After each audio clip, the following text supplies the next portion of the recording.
Shalom, selamat datang kembali di Pelita Padre Pio. Pernahkah Anda merasa bahwa Anda sudah cukup dekat dengan Tuhan, tetapi sesuatu di dalam hati Anda tetap terasa kosong? Ada sebuah kisah nyata tentang seorang pria saleh yang ditolak pengampunannya bukan sekali, tetapi 3 kali oleh Padre Pio. Ia bukan pendosa besar, bukan orang jahat, melainkan seseorang yang rajin berdoa, dermawan, dan dihormati banyak orang. Namun justru disitulah tersembunyi sebuah rahasia yang mengerikan, sebuah dosa yang tampak seperti kebajikan. Dan jika Anda tidak berhati-hati, Anda mungkin sedang melakukannya saat ini tanpa menyadarinya. Kisah ini dimulai pada tahun 1947, ketika seorang dokter Italia yang terkenal melakukan perjalanan ke San Giovanni Rotondo untuk mengaku dosa kepada Padre Pio. Ia telah membantu ratusan pasien, menyumbang dengan murah hati kepada gereja, dan dianggap oleh semua orang di kotanya sebagai seorang Katolik teladan. Namun ketika ia berlutut di ruang pengakuan dosa, Padre Pio menolak memberinya absolusi. Dokter itu sangat terkejut karena ia datang dengan harapan dipuji, bukan ditolak. Apa yang dilihat Padre Pio dalam jiwa pria ini yang tidak dapat dideteksi oleh siapapun? Jawaban atas pertanyaan itu menyentuh sebuah bahaya rohani yang begitu umum, sehingga kebanyakan orang yang melakukannya saat ini percaya bahwa mereka sedang melakukan sesuatu yang suci. Itulah tepatnya isi dari video ini. Satu dosa yang berulang kali diungkapkan oleh Padre Pio. Selama 50 tahun, ia mendengarkan pengakuan dosa. Sebuah dosa yang begitu dalam tersamar sebagai kebajikan, sehingga orang-orang yang melakukannya sungguh percaya bahwa mereka semakin dekat dengan Tuhan. Dan pada akhir video ini, Anda akan memahami dengan tepat apa dosa itu. Mengapa begitu sulit dikenali dalam diri sendiri? Dan apa yang dikatakan Padre Pio sebagai satu-satunya cara untuk mencabutnya dari akar. Sekarang, kembali kepada dokter pada tahun 1947 itu. Namanya tidak pernah dipublikasikan dalam catatan resmi, tetapi peristiwa tersebut didokumentasikan oleh banyak saksi di biara, termasuk para kapusin lainnya yang melihat pria itu keluar dari ruang pengakuan dengan wajah pucat dan terguncang. Yang membuat kasus ini tidak biasa adalah dokter itu kembali keesokan harinya dan Padre Pio kembali menolaknya. Lalu menolaknya lagi pada hari ketiga.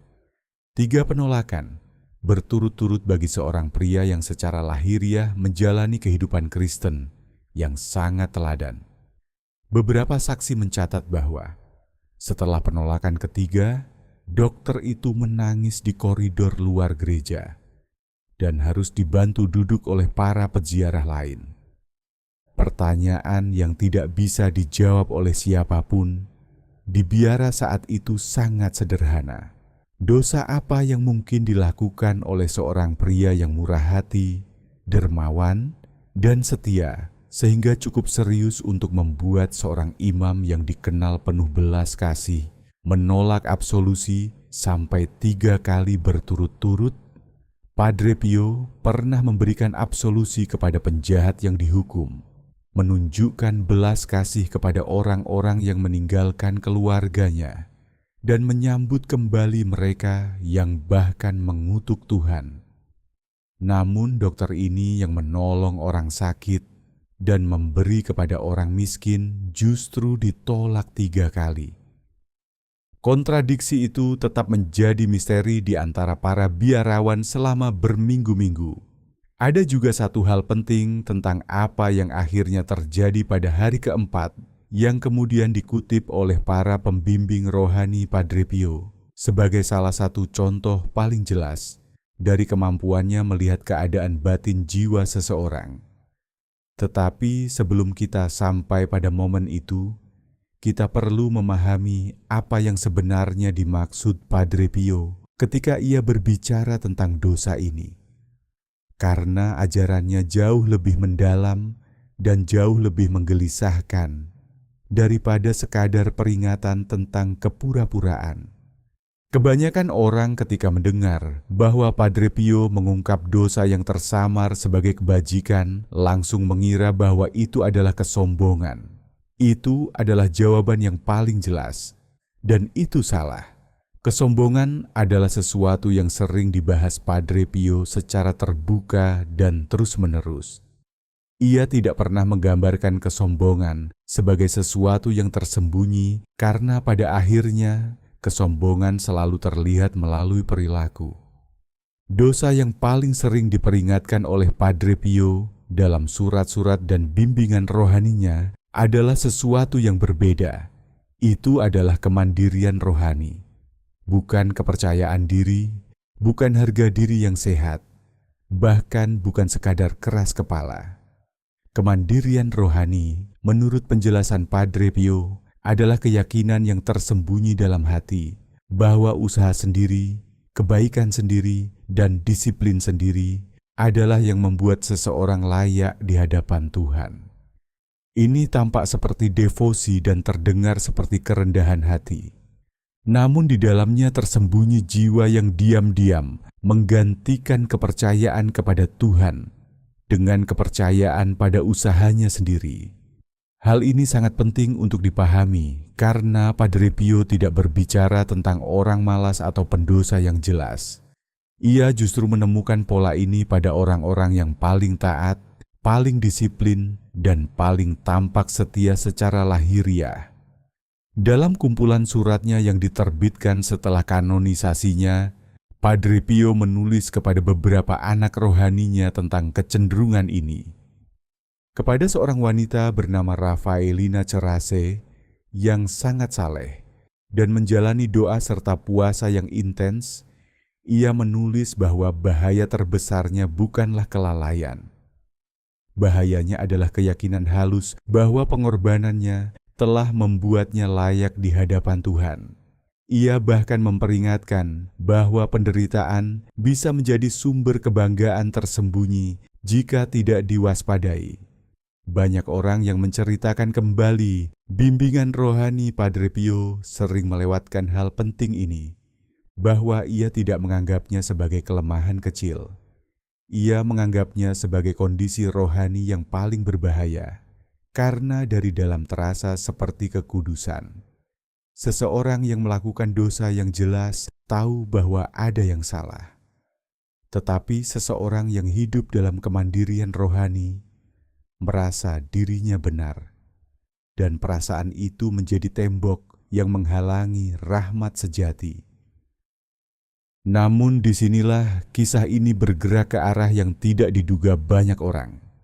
Padre Pio tidak sampai pada pemahaman ini hanya dari membaca teologi atau mempelajari para kudus. Menurut Pastor Agostino Daniele, salah satu pembimbing rohaninya yang paling awal dan yang menyimpan puluhan tahun korespondensi dengannya, Padre Pio pernah mengalami dosa ini dalam dirinya sendiri.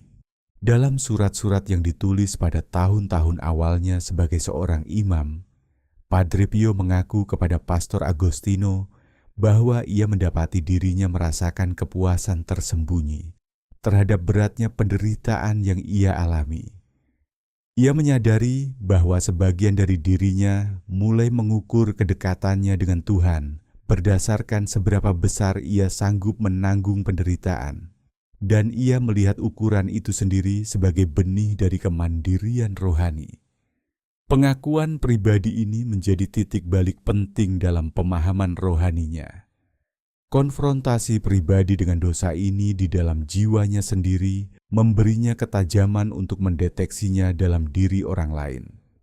Ia tidak menilainya dari kejauhan, tetapi dari pengalaman hidupnya sendiri.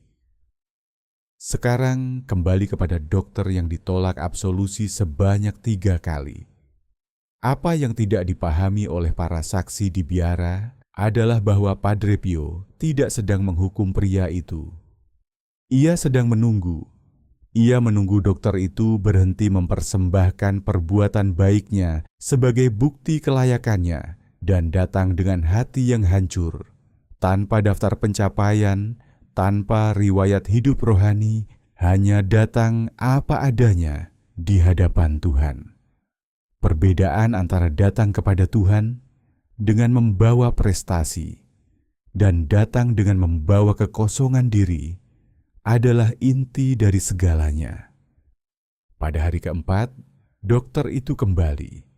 Banyak kesaksian dari para biarawan yang hadir mengonfirmasi apa yang terjadi selanjutnya, meskipun kata-katanya sedikit berbeda di setiap penuturan. Dokter itu berlutut di ruang pengakuan dosa. Dan kali ini ia tidak memulai dengan menyebutkan karya amalnya. Ia juga tidak lagi berbicara tentang kesetiaannya menghadiri misa atau sumbangannya. Menurut catatan yang paling sering dikutip, ia hanya mengatakan bahwa ia tidak memiliki apa-apa untuk dipersembahkan dan tidak mengerti mengapa ia ditolak. Padre Pio langsung memberinya absolusi. Seluruh pertemuan itu berlangsung kurang dari 2 menit. Pastor Pellegrino Vicelli yang melayani Padre Pio di tahun-tahun terakhirnya kemudian menjelaskan bahwa pola ini adalah salah satu metode pastoral yang paling konsisten dari Padre Pio. Ia menolak absolusi bukan karena dosa orang itu terlalu besar, tetapi karena pertobatannya belum mencapai kedalaman yang seharusnya. Dan kedalaman yang ia cari bukanlah emosi yang meluap atau air mata yang dramatis, melainkan momen ketika seseorang berhenti mengandalkan dirinya sendiri dan berdiri kosong di hadapan Tuhan. Hal ini langsung berkaitan dengan apa yang dilihat Padre Pio sebagai bahaya utama dari kemandirian rohani. Dan bagian ini perlu diperhatikan dengan perlahan dan sungguh-sungguh. Padre Pio percaya bahwa dosa ini lebih merusak daripada dosa-dosa kedagingan, lebih berbahaya daripada kemarahan, dan lebih menggerogoti daripada keserakahan. Karena setiap dosa lainnya pada akhirnya mendorong seseorang menuju pertobatan. Rasa sakit, konsekuensi, dan rasa malu mendorong seorang pendosa untuk mencari Tuhan. Tetapi kemandirian rohani melakukan hal yang sebaliknya. Ia meyakinkan seseorang bahwa dirinya sudah dekat dengan Tuhan, bahwa disiplin dan devosinya telah mengamankan posisinya. Tidak ada rasa sakit yang mendorong perubahan karena dosa itu sendiri terasa seperti kesetiaan. Inilah alasan mengapa hal ini sangat relevan bagi siapapun yang mendengarkan saat ini. Orang yang paling berisiko bukanlah mereka yang acuh tak acuh atau memberontak, melainkan mereka yang berdoa setiap hari, mereka yang melayani komunitasnya, dan yang menganggap imannya dengan serius. Peringatan Padre Pio ditujukan kepada orang-orang yang taat. Pesannya bukan bahwa perbuatan baik tidak berarti. Pesannya adalah bahwa saat Anda mulai lebih mempercayai perbuatan Anda daripada belas kasih Tuhan, kebajikan Anda telah berubah menjadi penjara. Perbuatan baik tetap dilakukan, tetapi jiwa di baliknya telah bergeser dari penyerahan diri menjadi sekadar penampilan. Dan pergeseran itu, kata Padre Pio, terjadi begitu diam-diam, sehingga kebanyakan orang tidak menyadarinya sampai sesuatu menghancurkan mereka dari dalam. Yang menghancurkan dokter itu adalah pengalaman sederhana, ditolak oleh seorang kudus. 3 hari penolakan mengikis semua pencapaian rohani yang ia miliki, dan meninggalkannya berdiri tanpa apa-apa selain ketidaklayakannya sendiri. Dalam kekosongan itu, Padre Pio melihat apa yang ia tunggu-tunggu. Bukan kesempurnaan, bukan pengakuan dosa yang lebih baik, tetapi seorang pria yang akhirnya berhenti memainkan imannya dan mulai menjalaninya dengan sungguh-sungguh. Inilah benang merah yang terlihat sepanjang puluhan tahun bimbingan rohani Padre Pio. Penegasan yang konsisten dan tak tergoyahkan bahwa Tuhan tidak menginginkan pencapaian Anda. Ia menginginkan kejujuran Anda, doa yang tidak mengesankan siapapun. pengakuan dosa yang tidak mencari alasan, iman yang berhenti menghitung jasa. Padre Pio pernah menulis kepada seorang anak rohani bahwa jiwa yang paling dekat dengan Tuhan bukanlah yang memiliki daftar pengorbanan terpanjang, tetapi yang paling sadar betapa sedikit yang dapat ia lakukan tanpa rahmat Tuhan. Satu kalimat ini mengandung penawar dari dosa yang dibahas dalam video ini. Kemandirian rohani tidak hancur melalui usaha yang lebih besar, tetapi melalui pengakuan jujur bahwa usaha saja tidak pernah cukup. Keindahan ajaran Padre Pio adalah bahwa pengakuan ini bukanlah kekalahan. Ini adalah sebuah kepulangan.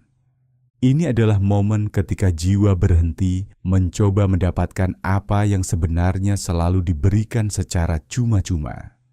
Jika video ini membantu Anda melihat sesuatu yang sebelumnya tidak Anda sadari, tuliskan di kolom komentar doa singkat ini. Tuhan, aku datang apa adanya. Semoga apa yang Anda dengar hari ini tidak berhenti sebagai kata-kata, tetapi menjadi terang yang diam-diam bekerja di dalam hati Anda. Biarlah jiwa Anda belajar untuk tidak lagi mengandalkan diri sendiri, melainkan bersandar sepenuhnya pada rahmat yang selalu tersedia. Dan dalam keheningan itu, kiranya Anda semakin dekat kepada Tuhan, bukan karena usaha Anda, tetapi karena kasih-Nya. Kalau kamu merasa renungan ini bermanfaat, tolong like, subscribe, dan share. Mari sebarkan kebijaksanaan rohani Padre Pio kemana-mana. Terima kasih sudah ikut dalam perjalanan iman ini. Semoga doamu kuat, imanmu teguh, dan rosariomu selalu dekat di hatimu. Yesus engkau andalanku. Amin.